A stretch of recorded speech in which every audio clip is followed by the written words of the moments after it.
దేవునికి స్తోత్రాలు. మీ అందరికీ నా హృదయపూర్వక వందనములు. Praise lord. రోమీయులకు రాసిన పత్రిక 14వ అధ్యాయం 13వ వచనం. కాగా మనమిక మీదట ఒకనికొకడు తీర్పు తీర్చుకుందుము. ఇదియుగాక సహోదరునికి అడ్డమైనను ఆటంకమైనను కలుగజేయకుందుమని మీరు నిశ్చయించుకొనుడి. దేవునికి స్తోత్రం. హల్లెలూయా. ఈ ఉదయకాల సమయంలో దేవాదేవుడు మనతో మాట్లాడుతున్న మాట ఏంటంటే, మనమంటండి ఒకరికొకరు మనమంట తీర్పు తీర్చకూడదంట. ఒకరి మీద మనం నిందలేయకూడదు. ఒకళ్ళు మంచోళ్ళు, వాళ్ళు చెడ్డోళ్ళు, వాళ్ళు ఇలా చేస్తున్నారు, వాళ్ళు ఇలా చేస్తున్నారని వాళ్ళ గురించి మనం ఏది తీర్పు తీర్చకూడదని, ఇదియుగాక సహోదరునికి అడ్డమైనను ఆటంకమైనను కలుగజేయకుందుమని. సహోదరుని మన కుటుంబంలో ఉన్న మన కుటుంబ సభ్యులు, అలాగే మన సహోదరులుగా పిలువబడుతున్న ఎవరికైనా సరే మనము ఎటువంటి ఆటంకాన్ని కానీ అడ్డం కానీ చెప్పేవారుగా ఉండకూడదని దేవుడి ఉదయకాల సమయంలో మనకు సెలవిస్తున్నాడు. ఎందుకంటే చూడండి 10వ వచనంలో 10వ వచనంలో, అయితే నీవు నీ సహోదరునికి తీర్పు తీర్చనేలా, నీ సహోదరుని నిరాకరింపనేలా, మనమందరము దేవుని న్యాయపీఠము ఎదుట నిలుతుము. చూసారా, మనము ఎవరికైనా తీర్పు తీర్చేవారుగా మనం ఉన్నప్పుడు మనము ఒక్కసారి జ్ఞాపకం చేసుకోవాలి. ఎందుకంటే మనమందరము ఒక దినాన్ని దేవుని న్యాయపీఠం ఎదుట నుంచుంటాము.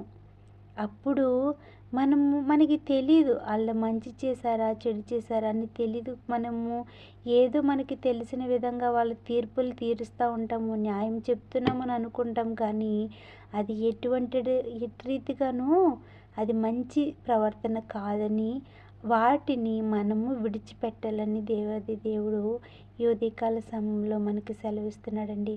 ఒకళ్ళ పట్ల మనము ఎప్పుడు ద్వేషం కానీ అసూయ కానీ స్వార్థం కానీ మనకు కలిగి ఉండకూడదు.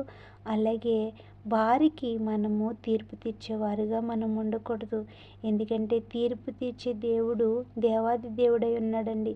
మనకి ఎన్ని సమస్యలు వచ్చినా ఎన్ని ఇబ్బందులు వచ్చినా మనము ఆయన వైపు తిరిగి, అయ్యా నా పట్ల న్యాయము తీర్చని ఆయన్ని వేడుకున్నప్పుడు మనకి విరోధులుగా ఎవరైతే ఉన్నారో వారికి దేవాది దేవుడు తీర్పు తీరుస్తాడు. అంతేగాని మనము ఏదన్నా బాధ కలిగినప్పుడు, ఒకళ్ళ పట్ల బాధ కలిగి ఇబ్బంది కలిగినప్పుడు మనమే మాట్లాడేస్తూ ఉంటాము. కానీ ఉదయకాల సమయంలో దేవాదేవుడు ఏం చెప్తున్నాడంటే, నువ్వు మౌనంగా ఉన్నప్పుడు దేవాది దేవుడు కలిగి చేసుకుని దేవాది దేవుడే న్యాయం తీరుస్తాడు. ఎందుకంటే మనమందరము మన సహోదరులు అందరము కూడా ఒక దినాన్ని దేవుని న్యాయపీఠం ఎదుట మనం నిలబడతాము. అప్పుడు ఆయన మనకి న్యాయం తీర్చేవాడిగా ఉన్నాడండి. చూడండి, నా తోడు ప్రతి మోకాలును నా ఎదుట వంగును, ప్రతి నాలుకయు దేవుని స్తుతించును అని ప్రభువు చెప్పుచున్నాడు.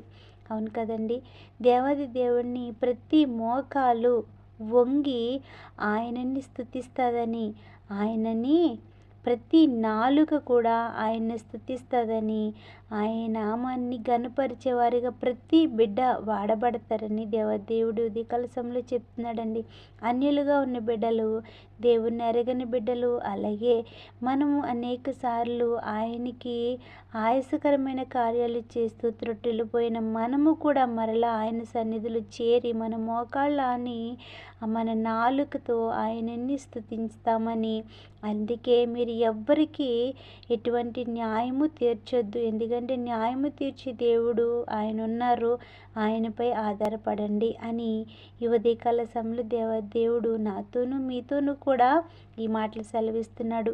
ప్రతి దినము మనకున్న సమస్యను ఆయన దగ్గర ఆయన పాదాల చెంత మోకాళ్ళని చెప్పుకున్నప్పుడు మనకున్న ప్రతి సమస్యను కూడా ఆయన న్యాయము తీర్చే దేవుడు, మన పట్ల కనికరం కలిగే దేవుడు. ఈ ఉదయకాల సమయంలో విన్న ప్రతి బిడ్డ ఆయన సన్నిధిలో ప్రార్థన చేసి ఆయన కృపను పొందుకునే వారిగా ఉందాము. ఈ కొన్ని మాటలు దేవుడు దీవించునుగాక. ఆమేన్. Praise the lord.